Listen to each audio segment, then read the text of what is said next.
من الشاکرین والشاکرین والحمد للہ رب العالمین۔ سبھی حضرات ایک مرتبہ پر نواز شریف پڑھیں۔ اللہم صلی علی سیدنا و مولانا محمد مبارک وسلم، صلاۃ و سلام علیک یا رسول اللہ صلی اللہ تعالی علیہ وسلم۔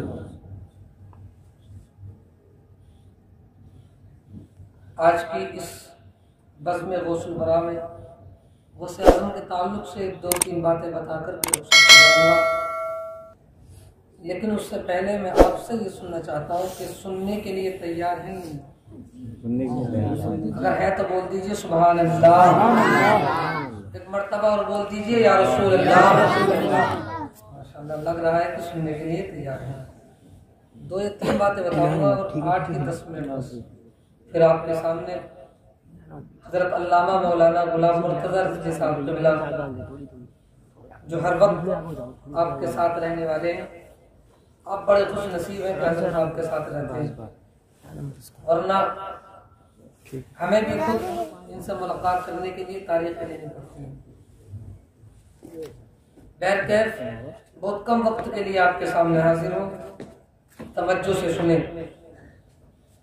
سیدی سرکار اعلیٰ حضرت ارشاد فرماتے ہیں، واہ کیا مرتبہ اے غوث ہے بالا تیرا، واہ کیا مرتبہ اے غوث ہے بالا تیرا، اونچے اونچوں کے سروں سے قدم آلا تیرا، اونچے اونچوں کے سروں سے قدم آلا تیرا۔ وقت بھی کافی ہو گیا ہے اور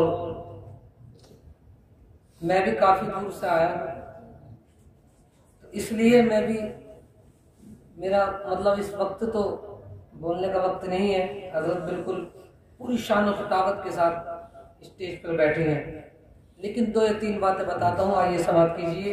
ایک مرتبہ بول دیجئے یا رسول اللہ، اور بلند آواز سے بولیے یا رسول اللہ۔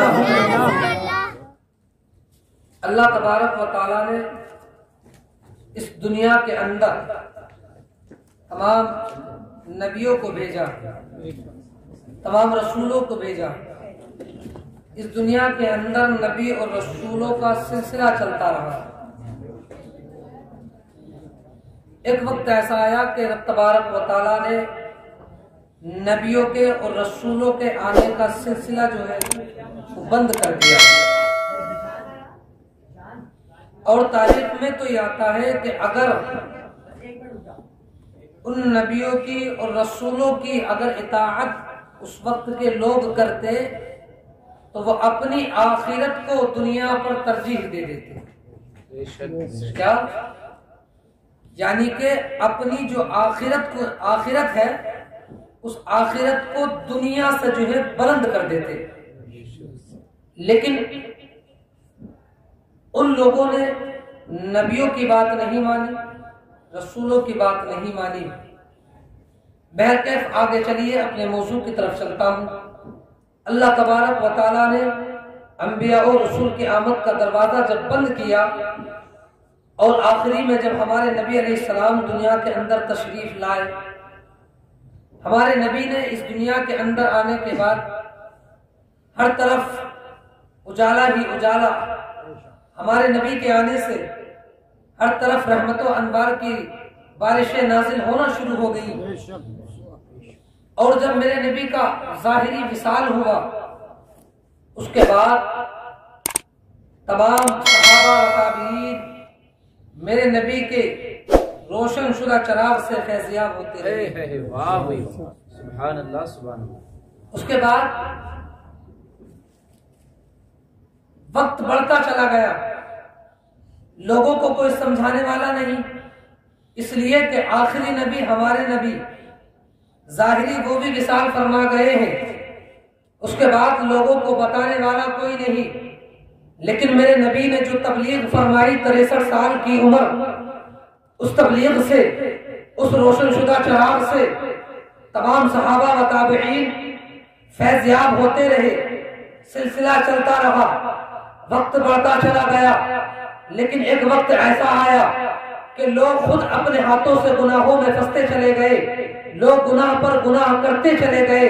ایسے پرخطر ماحول میں جب جب کوئی سمجھانے والا نظر نہیں آتا تھا تو اللہ تبارک و تعالیٰ نے جیلان کے اندر 470 ہجری کو جیلان کے اندر شیخ عبد القادر جیلانی رضی اللہ تعالیٰ عنہ کو پیدا فرمایا۔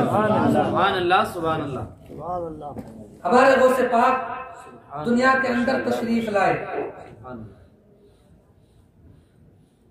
میرے غوث پاک کی شان جب دنیا کے اندر تشریف لائے، سب سے پہلی بات میرے غوث پاک نے 18 پارے اپنی ماں کے شکم میں حفظ کیے۔ سبحان اللہ۔ میرے غوث پاک کی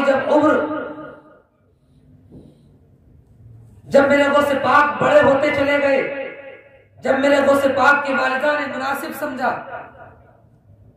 تو غوث پاک کی والدہ ایک عالم صاحب کے پاس غوث اعظم کو لے کر کے جاتی ہے۔ جانے کے بعد عرض کرتی ہے، اے عالم صاحب میرے بچے کو بسم اللہ پڑھا دیجئے، میرے بچے کو علم دین حاصل کرا دیجئے۔ اللہ اکبر مسلمانوں، جب والدہ نے اتنا کہا تو استاد محترم نے کہا، اے بچے پڑھو بسم اللہ الرحمن الرحیم۔ اللہ اکبر، اتنا کہنا تھا۔ میرے غوث پاک نے سنا اور سننے کے بعد پڑھنا شروع کر دیا اور بسم اللہ سے لے کر کے 18 پارے حفظ کے پڑھے۔ پڑھنے کے بعد جب استاد محترم نے کہا، اے بچے میں نے تو صرف بسم اللہ پڑھنے کے لیے کہا تھا، لیکن یہ تم نے 18 پارے حفظ کے کس طرح پڑھے، آخر وجہ کیا ہے؟ تو اللہ اکبر مسلمانوں، میرے غوث پاک نے فرمایا، اے عالم صاحب جب میں اپنی والدہ محترمہ کی شکم اطہر میں تھا تو میری والدہ محترمہ بار بار ریپیٹ کرتی رہتی تھی، 18 پاروں کی حافظہ تھی اور وہ پڑھتے رہتی تھی۔ اے عالم صاحب جب میں اپنی والدہ کی شکم میں تھا تو میں نے اپنے والدہ کی شکم میں 18 پاروں کو حفظ کر لیا تھا اور وہ حفظ آج میں نے آپ کو سبحان اللہ سبحان اللہ، اور وہ 18 پارے آج میں نے آپ کے سامنے پڑھ دی ہیں۔ اللہ اکبر، یہ میرے غوث اعظم کی شان ہے۔ اور چلیے میرے غوث اعظم کی عمر اور بڑھی۔ ایک مرتبہ میرے غوث پاک کم عمری میں بچوں کے ساتھ میدان میں کھیل رہے ہیں، اس کے قریب سے ایک راستہ جاتا ہے، اس راستے سے ایک ایسے بزرگ جاتے ہیں جو اگر کوئی انسان ملتا تو اس کو سلام کرنے لگتے، اگر کوئی نہ بھی ملتا کسی گھر پہ سلام جاتے سلام کر دیتے۔ اللہ اکبر مسلمانوں، اس میدان کے قریب سے جب وہ بزرگ گزرے نا تو اللہ اکبر انہوں نے بچوں کو دیکھا اور بچوں کو دیکھنے کے بعد سوچا چلو میں ان کو سلام کر دیتا ہوں۔ اللہ اکبر، انہوں نے سلام کیا۔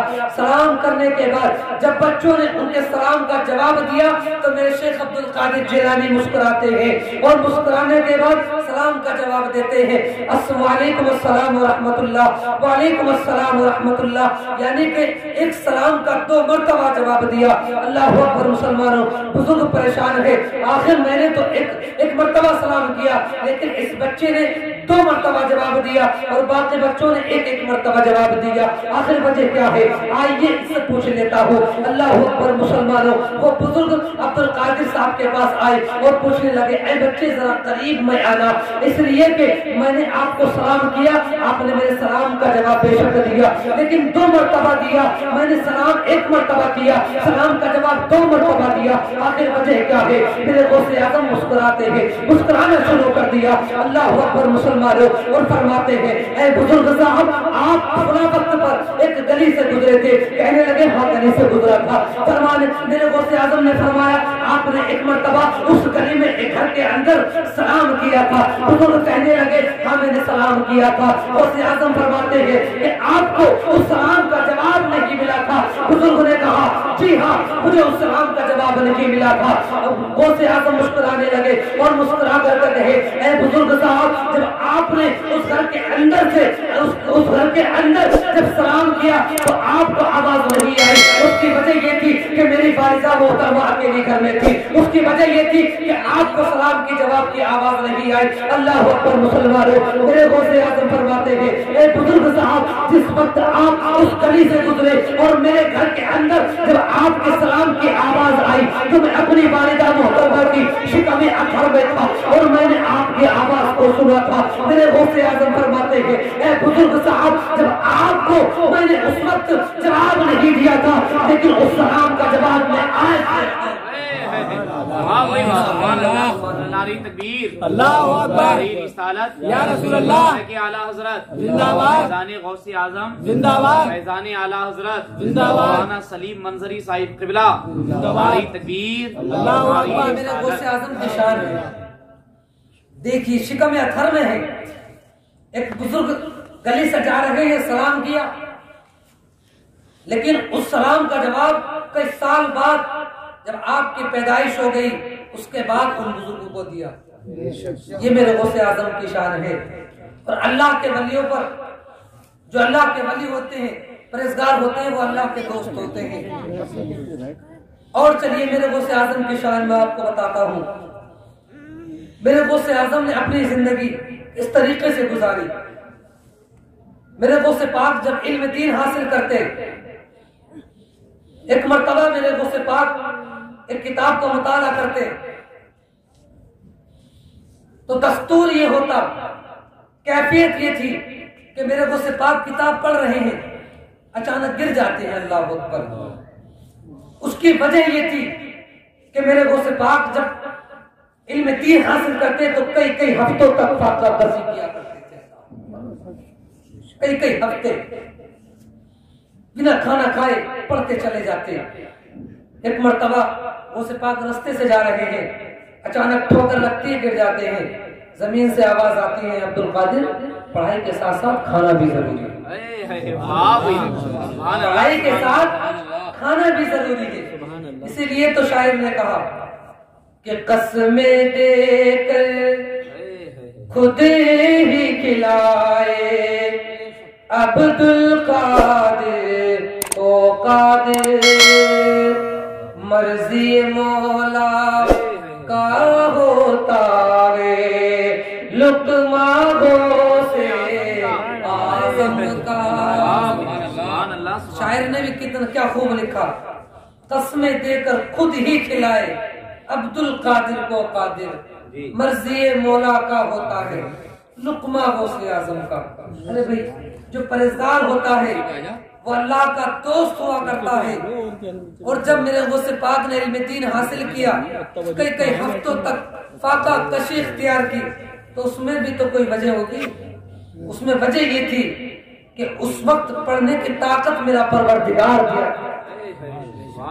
یہ میرے غوث اعظم کی شان ہے.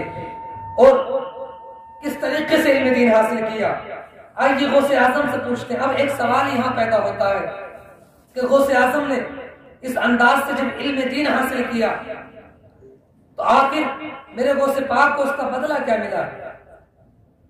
ارے بھائی کوئی انسان اگر دل لگی سے اگر کوئی کام کرے تو اس کو بہترین اس کا بدلہ مل جاتا ہے کہ نہیں؟ لیکن میرے غوث اعظم نے اس انداز سے علم دین حاصل کیا آخر ان کو کیا ملا؟ آئیے غوث اعظم کی بارگاہ میں چلتے ہیں اور انہی سے پوچھتے ہیں اے غوث پاک آپ نے اس انداز سے علم دین حاصل کیا آپ کو اس کا اجر کیا ملا؟ غوث اعظم فرماتے ہیں درست العلم حتی صرت قطبا ونلت السعد بالمولا البواری. غوث اعظم فرماتے ہیں میں نے علم دین حاصل کیا اور اتنا علم حاصل کیا حتی صرت قطبا یہاں تک کہ میں قطب ہو گیا. اور جس کو یہ مرتبہ ملتا ہے اللہ کے نزدیک وہ کس ویلو کا بندہ ہوتا ہے. آئیے ایک حدیث قدسی رکھتا ہوں.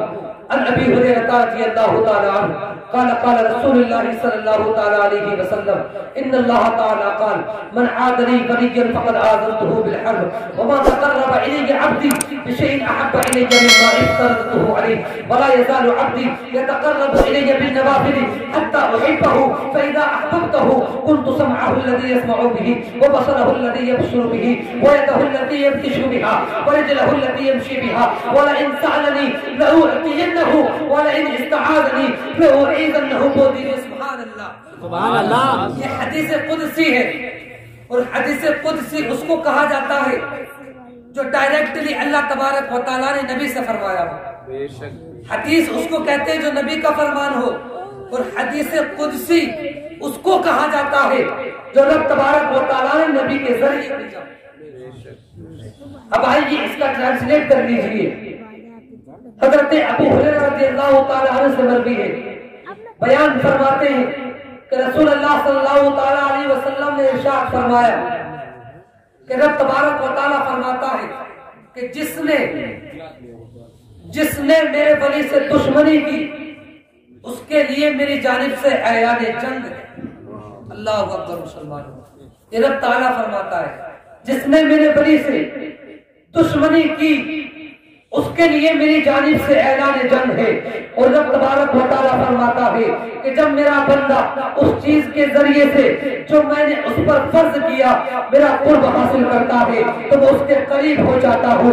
رب فرماتا ہے جب میرا بندہ اس چیز کے ذریعے سے جو میں نے نفل کیا میرا قرب حاصل کرتا ہے تو میں اس کے قریب ہو جاتا ہوں اور اتنا قریب ہو جاتا ہوں کہ میں اس سے محبت کرنے لگتا ہوں. اور جب میں اس سے محبت کرتا ہوں تو میں اس کی آنکھ بن جاتا ہوں جس کے ذریعے سے وہ دیکھنے لگتا ہے. میں اس کے پیر بن جاتا ہوں جس کے ذریعے سے وہ چلنے لگتا ہے. میں اس کے ہاتھ بن جاتا ہوں جس کے ذریعے سے وہ پکڑتا ہے. میں اس کی آنکھ بن جاتا ہوں جس کے ذریعے سے وہ دیکھتا ہے. اور وہ فرماتا ہے کہ جب میرا بندہ میرا قرب حاصل کرتا ہے اور میں اس سے محبت کرنے لگتا ہوں تو وہ میرا قریبی ہو جاتا ہے. اور اتنا قریبی ہو جاتا ہے اگر وہ مجھ سے کچھ مانگتا ہے تو میں اس کو عطا کرتا ہوں. اور رب فرماتا ہے جب میرا بندہ میری قربت کو حاصل کر لیتا ہے اور وہ مجھ سے پناہ مانگتا ہے تو میں اس کو پناہ عطا کر دیتا ہوں. اللہ اکبر مسلمان. یہ اللہ کے ولیوں کی پہچان ہوا کرتی ہے، شان ہوا کرتی ہے کہ اگر وہ اللہ تعالیٰ سے پناہ چاہے تو اللہ تعالیٰ ان کو پناہ دیتا ہے، محبت کرتا ہے، ہر چیز پروردگار اس کو بن جاتا ہے. یعنی کرتا تو ولی ہے لیکن پروردگار عالم کراتا ہے. یہ حدیث قدسی ہے. اور میرے غوث پاک کی شان دیکھیے کیا کہ بلند دوبارہ آسان ہے. سمجھ میں تو آ رہا ہے نا کچھ؟ یہ میرے غوث اعظم کی شان ہے. اور چلیے آگے. جب غوث اعظم پر جب اللہ کے ولیوں پر خدا کا یہ فیض ہوتا ہے تو پھر اللہ کے ولی اس طریقے سے کہتے ہیں، اس طریقے سے اپنے انداز میں کچھ کہتے ہیں کہ نظرت الی بلاد اللہ جمعا کخردلۃ علی حکم اتصالی. غوث اعظم نے فرمایا کہ میں نے اللہ کے شہروں کو دیکھا. یہ نہیں کہا کہ میں نے دنیا کے شہروں کو دیکھا بلکہ یہ فرمایا کہ میں نے اللہ کے شہروں کو دیکھا. واہ سبحان اللہ. پتہ یہ چلتا ہے کہ پروردگار عالم نے آسمان و زمین کے شہروں کو آپ پر منکشف فرما دیا ہے. یہ میرے غوث اعظم کی شان ہے.